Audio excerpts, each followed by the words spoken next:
a while. We've been anxious for you to come. I'm delighted you're here.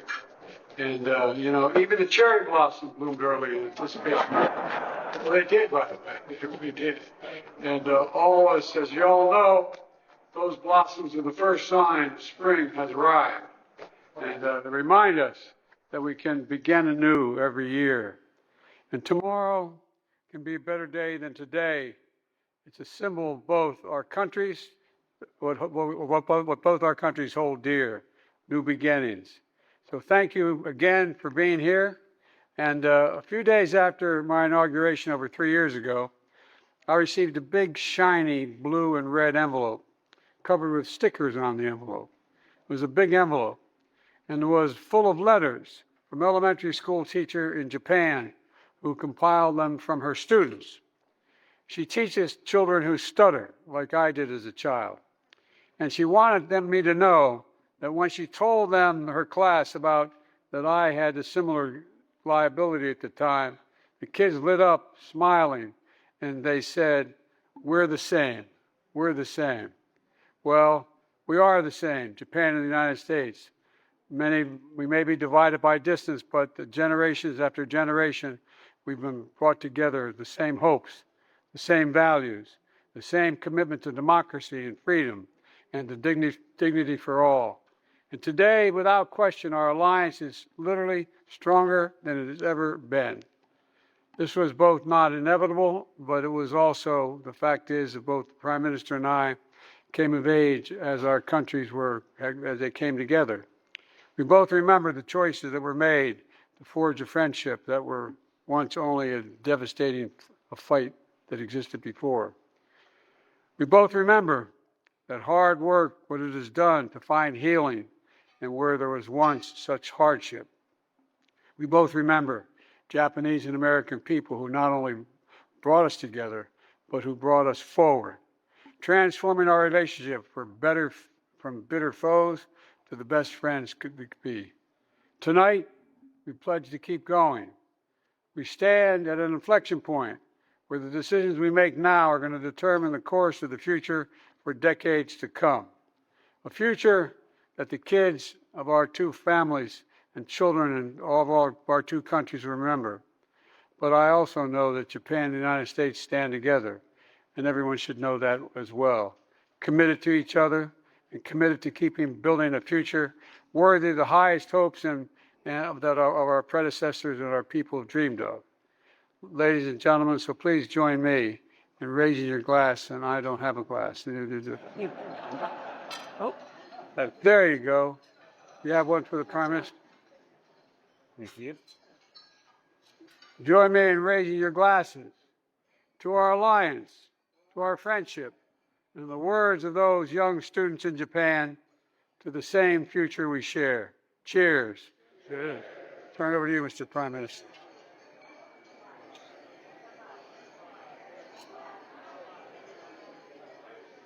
Thank you. Prime Minister, thank you.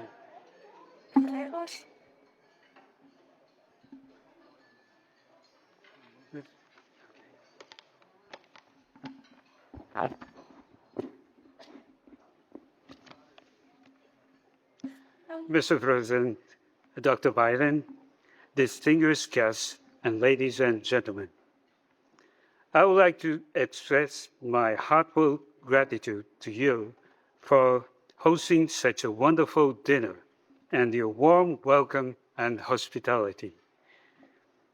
Before I came here, my protocol staff told me that no one had ever complained that my speech was too short. This is probably good advice, so I'll keep my speech short. First and foremost, to be honest, my breath is taken and I'm speechless in front of such a huge number of prominent American and Japanese guests. My wife, Yuko, also left breathless, just told me that it was hard to tell who the guest of honor is. So I was relieved when I was shown the seat right next to the president. Last year, President Biden and Dr. Biden visited my hometown of Hiroshima to attend the G7 summit meeting. It is a little known fact that the largest number of Japanese immigrants to the United States came from Hiroshima. Many Hiroshimans headed to the United States to seek a new world, a better future, and greater heights.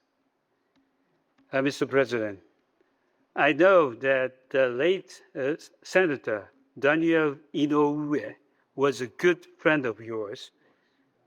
His mother was also from Hiroshima.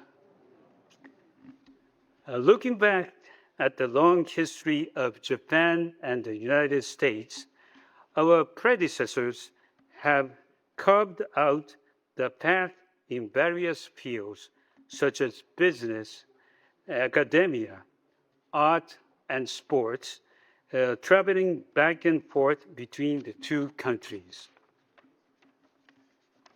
The Pacific Ocean does not separate Japan and the United States. Rather, it unites us. These were the words that President Kennedy sent to Prime Minister Ikeda, also hailing from Hiroshima, at the state luncheon held at the White House about 60 years ago. I like this line. I use it so many times that my staff tried deleting it whenever this phrase appeared on speech drafts.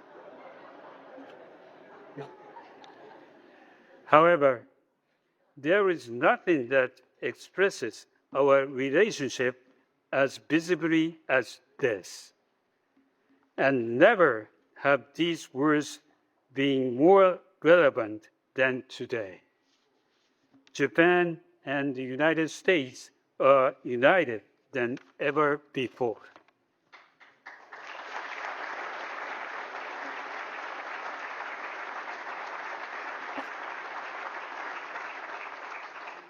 I believe that the Pacific Ocean has brought Japan and the United States together and so close because of the pioneering spirit of those who came before us and frontier spirit that we all have in common. The success of those standing on the frontier is not just because of their individual efforts, but also the result of collective efforts as a team. This holds true even between nations. Our joint efforts are valuable and dispensable for our bright future and for the peace and stability of the world. We are now standing at the turning point in history, embarking on a new frontier on elevate this unshakable Japan-US relationship to even greater heights and hand it to the next generation. And finally, let me conclude with a line from Star Trek, which you all know. To boldly go where no one has gone before.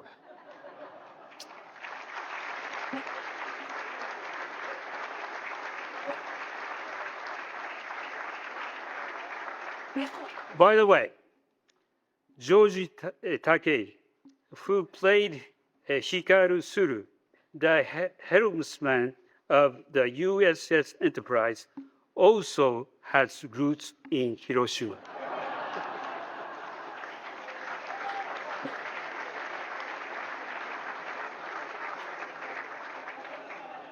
Mr. President, Dr. Biden, distinguished guests, and ladies and gentlemen. I would like to propose a toast to our voyage to the frontier of the Japan-U.S. relationship with this world. Boldly go. Okay. And boldly go. Cheers. Good job. Thank you. Thank you.